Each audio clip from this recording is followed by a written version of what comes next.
राज्यातला मुख्यमंत्रीपदाचा तिढा सुटलेला नसताना आता मुख्यमंत्रीपदासाठी रोज नवनवीन नावं चर्चेत येत आहेत।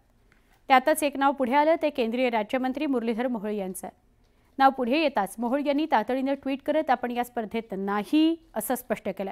पण मोहोळ यांचं नाव या चर्चेत येण्यामागचं कारण काय, पाहूया स्पेशल रिपोर्ट।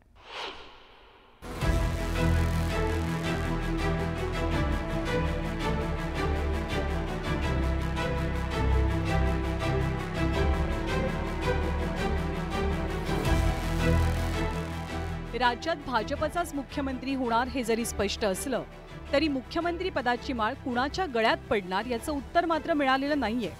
मुख्यमंत्री पदासाठी सध्या देवेंद्र फडणवीस सर्वात प्रबळ दावेदार मानले जात आहेत।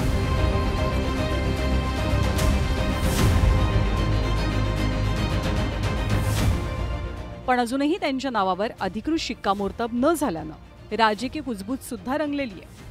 अशातच अचानक मुख्यमंत्री पदासाठी एका नावाची जोरदार चर्चा सुरू झाली। हे नाव आहे केंद्रीय सहकार राज्यमंत्री मुरलीधर मोहोळ यांचं। मैं मुरलीधर मोहोळ ईश्वर की शपथ लेता हूं की खासदारकीच्या पहिल्या स्टंपमध्ये मंत्रीपद मिळवणारे मुरलीधर मोहोळ आता राज्याचा गाडा हाकतील अशा बातम्या आल्या। पण मोहोळांनी तातडीनं ट्विट करत या बातम्या कपोलकल्पित असल्याचं म्हटलं।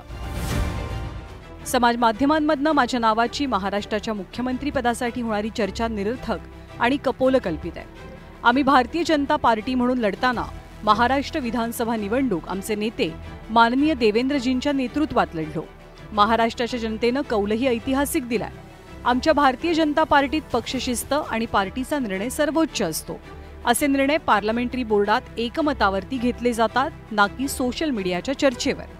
आणि पार्लमेंटरी बोर्डात एकदा का निर्णय झाला तर पार्टीचा निर्णय आमच्यासाठी सर्वोच्च असतो। म्हणूनच माझ्या नावाची सोशल मीडियात होणारी चर्चा अर्थहीन आहे। सत्ता स्थापनेच्या खेळात शिंदेंच्या शिवसेनेनं आक्रमक आणि आग्रही भूमिका घेतली आहे। तर दुसरीकडे भाजप महाराष्ट्रातही मुख्यमंत्री पदासाठी मध्य प्रदेश आणि राजस्थानप्रमाणे धक्कातंत्राचा अवलंब करणार का याचे अंदाज बांधले जाऊ लागले। पण निकाल लागून आठवडा उलटला तरी सत्ता स्थापना होत नसल्यानं विरोधकांना टीकेची आयती संधी मिळाली आहे। एकनाथ शिंदेंनी मुख्यमंत्री पदाचा निर्णय भाजपच्या केंद्रीय नेतृत्वाकडे सोपवलाय। याच दरम्यान विनोद तावडे आणि अमित शहांची झालेली भेट हेडलाईन बनली। मराठा समाजाचं राज्यातलं आंदोलन आणि मुख्यमंत्री पदाचा चेहरा याविषयी तावडे आणि शहा यांच्यात चर्चा झाल्याची माहिती आहे। त्यामुळे मराठा चेहरा असलेले आणि संघाची विचारधारा पाळणारे तरुण तडफदार मुरली मोहोळही मुख्यमंत्री होऊ शकतात अशा प्रतिक्रिया उमटू लागल्या। तर भाजपत मुख्यमंत्री पदावरनं कोणतेही वाद किंवा स्पर्धा नसल्याचं रावसाहेब दानवेंनी स्पष्ट केलं। आमच्या मते याला कुठल्याही प्रकारचा विलंब झालेला नाही। पक्षामध्ये कुठल्याही अडचणी नाही। हा भारतीय जनता पक्ष आहे, शिस्तीनं चालणारा पक्ष आहे आणि आमच्या पक्षामध्ये कुठल्याही प्रकारचा वादविवाद नाही। निर्णय जो येईल तो आमचा नेता होईल आणि त्याला सर्वजण एकमुखानं मान्य करेल। आता हा मुख्यमंत्री पदाचा पेच कधी सुटतो आणि राज्याला नवा मुख्यमंत्री केव्हा मिळतो याचकडे राज्यातल्या तमाम जनतेचं लक्ष लागून आहे। मैं मुरलीधर मोहोळ ईश्वर की शपथ लेता हूं की।